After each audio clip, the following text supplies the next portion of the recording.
तथागत सांगून गेले आहेत की शांतीपेक्षा शक्तिशाली दुसरं काहीही नाही. पायथागोरस म्हणतात, एका मूर्ख व्यक्तीची ओळख त्याच्या बोलण्यातून होते आणि एका हुशार व्यक्तीची ओळख त्याच्या शांत राहण्यातून. आचार्य चाणक्य सुद्धा असं सांगून गेले आहेत की ज्या व्यक्तीला हे समजलं की केव्हा आणि कुठे बोलायचं आणि केव्हा शांत राहायचं, तो व्यक्ती जगातला सगळ्यात जास्त पॉवरफुल व्यक्ती बनू शकतो. मित्रांनो, हा व्हिडिओ तुम्हाला शांततेची ताकद समजवेल. यानंतर तुम्हाला शांत राहण्यासाठी प्रयत्न करावे लागणार नाही, तर शांत राहणं तुमचा स्वभाव बनून जाईल. चला तर मग सुरू करूया. नंबर 1, शांत राहिल्यामुळे तुम्ही लोकांच्या नजरेत व्हॅल्युएबल बनून जाल.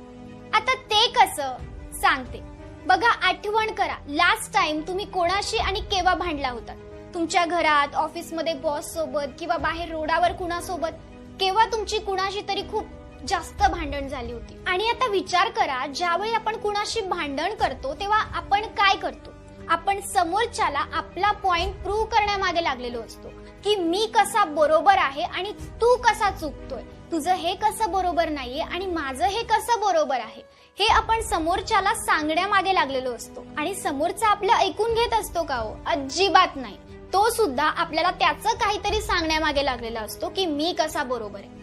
आणि यामुळेच तर भांडण होते. भांडणीत कधीच कुणी कुणाचं समजून घेत नाही, दोघंही ओरडत असतात. आणि कधी कधी माहितीये का, काही जणांचा स्वभाव असतो, त्यांना अजिबात एखादी गोष्ट सहन होत नाही. ते लगेचच समोरच्याला काहीही बोलून बसतात, ते लगेचच रिॲक्ट करतात.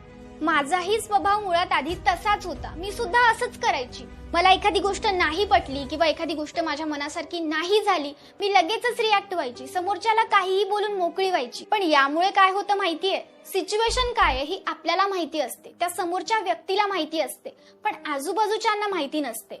मग ते जज कुणाला करतात? ते आपल्याला जज करतात की हा का सारखा ओरडतो, याचा तर स्वभावच आहे ओरडणं, याला तर कळतच नाही गोष्टी. आणि जेव्हा केव्हा आपण प्रत्येक वेळी ओरडतो ना, प्रत्येक वेळी रिॲक्ट करतो ना, त्यावेळी आपल्या शब्दांची व्हॅल्यू राहत नाही. असं कुठेतरी लोकांना वाटायला लागतं की हा तर सारखा चिडत असतो, त्यामुळे आपल्याला बऱ्याचदा कोणी सिरियसली सुद्धा घेत नाही. पण जेव्हा केव्हा एखादा व्यक्ती अशा सिच्युएशन मध्ये सुद्धा शांत राहतो, समोरचा त्याला काही बोलतोय आणि त्याला सिच्युएशन माहितीये की या सिच्युएशन मध्ये ओरडायची काहीच गरज नाहीये, तेव्हा तो शांत राहून जातो ना, तो व्यक्ती जिंकतो. ओरडणाऱ्या व्यक्तीला सुद्धा जाणवतं की मीच का एकटा ओरडतोय, हा तर शांत बसलाय. आणि जेव्हाही आपण या छोट्या मोठ्या गोष्टींवर रिॲक्ट करणं सोडून देतो ना, जे होतंय ते तसं होतंय होऊ देतो ना, त्यावेळी लोकांच्या नजरेत आपली व्हॅल्यू वाढत जाते की हा व्यक्ती तर सतत बोलत नाही, हा कधी कधी बोलतो, हा सतत भांडण करत नाही, हा गोष्टी समजून घेतो, याला कोणत्याही गोष्टींचा फरक पडत नाही, हा त्याच्याच कामात मग्न असतो. असा लोकांचा आपल्याकडे बघण्याचा दृष्टिकोन होतो. लोक आपल्याला मॅच्युअर समजायला लागतात आणि त्यामुळे लोकांच्या नजरेत आपली व्हॅल्यू वाढते, आपल्या शब्दांना किंमत येते, आपले शब्द व्हॅल्युएबल बनत जातात, कारण ते आपण नको तिथे प्रत्येक वेळी वापरत बसत नाही.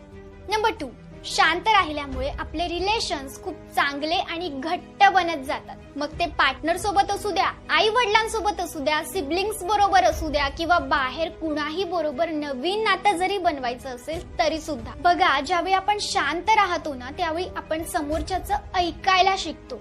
आणि बऱ्याचदा आपण घरात सुद्धा आपल्या आई वडिलांचं ऐकून घेत नाही.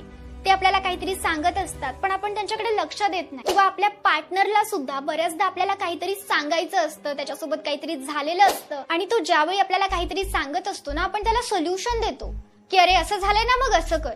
पण बऱ्याचदा समोरच्याला सोल्युशन हवं नसतं, त्याला फक्त कोणीतरी ऐकणारं हवं असतं की तू माझं ऐकून घे, तू मला समजून घे. आणि ज्यावेळी आपण समोरच्याचं ऐकून घेतो ना, त्यावेळी त्या व्यक्तीला आपण खूप आवडायला लागतो. कारण या जगात कुणीच नाहीये जो ऐकून घेईल, प्रत्येकाला स्वतःचं सांगायचं असतं. तुम्ही कधी नोटीस केलंय 2 व्यक्तींचं कन्व्हर्सेशन? जेव्हा तुम्ही शांत राहायला लागाल ना, तुम्ही नोटीस करायला लागाल. तुम्ही जेव्हा कुठे एखाद्या फंक्शन मध्ये जाल किंवा कुठेही जाल, एखाद्या लग्नात जाल, तेव्हा शांत बसून लोकांकडे बघा एकदा. ते एकमेकांशी बोलताना फक्त स्वतःचा पॉइंट प्रूव्ह करण्यामागे लागलेले असतात. यात काही चुकीचं आहे असं मी म्हणत नाहीये, पण प्रत्येकाला स्वतःचं सांगायचं असतं. समोरच्याचं ऐकून घेण्यापेक्षा स्वतःचं सांगायला लोकांना जास्त आवडतं. आणि या सगळ्यात जर आपण ऐकणारे बनलो तर लोक आपल्यावर विश्वास ठेवायला लागतात. नंबर 3, शांत राहिल्याने आपण प्रभावशाली बनत जातो. बघा, समजा तुम्ही एखाद्या नवीन ठिकाणी गेला जिथे तुम्हाला कुणीही ओळखत नाहीये किंवा मग तुमची एखादी मीटिंग आहे, काहीतरी आहे, अगदी टापटीपपणे तयार होऊन व्यवस्थित तिथे तुम्ही गेलात आणि गेल्यानंतर तुम्ही तिथे जाऊन एका ठिकाणी शांत बसलात. काय होईल? बघा, आपण जिथे कुठे जातो आजूबाजूचे लोक आपल्याला नोटीस करतातच, आणि जेव्हा ते तुम्हाला नोटीस करतील त्यांना वाटेल की कोण आहे हा व्यक्ती, त्यांना तुमच्याबद्दल जाणून घ्यावं असं वाटेल. आणि ज्यावेळी लोकांना आपल्याबद्दल खूप कमी माहिती असतं ना, त्यावेळी त्यांना आपल्याबद्दल जास्त उत्सुकता वाटते, आपल्याबद्दल जाणून घ्यावंसं वाटतं. याचा अर्थ असा नाहीये की तुम्ही कुठेही जाऊन शांत बसून राहा. नाही, तुम्हाला हे समजलं पाहिजे की केव्हा शांत बसायचंय आणि केव्हा बोलायचंय. आणि तुम्हाला हे तुमच्यानुसार समजेलच की तुम्हाला हे कुठे अप्लाय करायचंय. आणि ज्या मॅच्युअर मुली असतात ना, त्यांना असे मुलं खूप आवडतात, ज्यांना माहिती असतं की केव्हा आणि कुठे बोलायचं. सतत नको ती बडबड करणारे, नको तिथे नको त्या गोष्टी नको त्यावेळी बोलत राहणारे मुलं मुलींना नाही आवडत. आणि असे व्यक्ती सुद्धा कुणाला नाही आवडत. आपण स्वतःहूनच त्यांना अवॉइड करायला लागतो. म्हणून आपणही तसं नाही बनलं पाहिजे. रतन टाटांचा विचार करून काय येतं आपल्या डोक्यात? काम, पर्सनॅलिटी. वल्लभभाई पटेल, आंबेडकर हे सगळे शांत होते. असे बरेचसे मोठे लोक जे त्यांच्या ऍक्शन्स मधून बोलतात. आपण सुद्धा जर एखादी नवीन गोष्ट सुरू करणार आहोत तर त्याआधी कुणालाही सांगत बसायचं नाही, मी हे करणार आहे, मला हे मिळणार आहे, माझं असं होणार आहे. ती गोष्ट पूर्ण होईपर्यंत कुणालाही सांगू नका. तुमच्या ऍक्शन्स मधून लोकांना दाखवून द्या. नंबर 4, तुमची प्रोडक्टिव्हिटी इन्क्रीज होईल. तुम्ही जे काम करताय त्यात तुमचं मन लागायला लागेल. एक शांत व्यक्ती जो असतो ना, त्याला 100 विचार पकडून ठेवत नाही. आणि जरी त्याच्या मनात विचार येत गेले, त्याला समजतं की कोणत्या विचारांना महत्व द्यायचंय. तो एकच गोष्ट पकडून ठेवत नाही. आणि तो भांडणींपासून दूर राहिल्यामुळे, त्याने भांडणी अवॉइड केल्यामुळे त्याला त्याबद्दलचे विचारही गुंडाळून ठेवत नाही. कारण जेव्हा आपण एखाद्याशी भांडण करतो ना, प्रत्येक वेळी रिॲक्ट करतो ना, आपल्या डोक्यात तेच चालत असतं. असं झालं, मग मी तिथे असं बोलायला हवं होतं, मग मी हे नाही बोलायला हवं होतं. कधी कधी आपल्याला नंतर रिग्रेट येतो.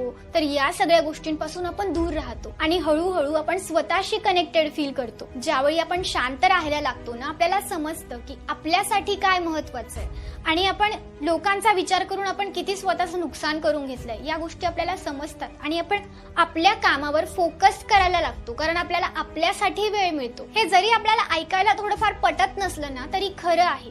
तुम्ही हे फक्त 21 दिवस करून बघा. तुम्हाला स्वतःमध्ये इतका फरक दिसेल ना, तुम्ही स्वतः येऊन सांगाल मला. आता आपण बघितलं की शांत राहिल्यामुळे आपल्याला कसे फायदे होतात. आता आपण बघूया की शांत राहण्यासाठी काय काय करायचं. यावर माझे अजून व्हिडिओज आहेत, तुम्ही इंटरेस्टेड असाल तर जाऊन बघू शकता. बघा, तर शांत राहण्यासाठी आपल्याला करायचं काय आहे, आपल्या काही सवयींना रिप्लेस करायचंय. समजा जर तुम्ही सतत भांडणींचे शो बघत असाल ना, जसं की बिग बॉस सारखे, तर ज्यावेळी आपण प्रत्येक वेळी तेच बघतो ना, आपल्या डोक्यात तेच चालतं आणि आपण तसंच बनत जातो. हे सगळं एंटरटेनमेंट पुरता बघणं ठीक आहे, पण तेच डोक्यात घालून फिरणं यामुळे आपली मानसिकता बदलते.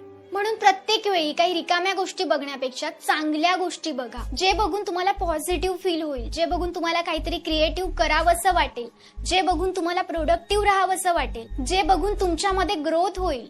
तुम्ही बाकी गोष्टी बघा एंटरटेनमेंटसाठी, चांगले पुस्तकं वाचा. आणि अजून एक गोष्ट म्हणजे मेडिटेशनची सवय लावा. बघा, तुम्हाला मेडिटेशन करताना बोर होत असेल, झोप येत असेल, तर 5 मिनिटापासून, फक्त 5 ते 10 मिनिटापासून सुरुवात करा. बसून तुमच्या श्वासाकडे लक्ष द्या.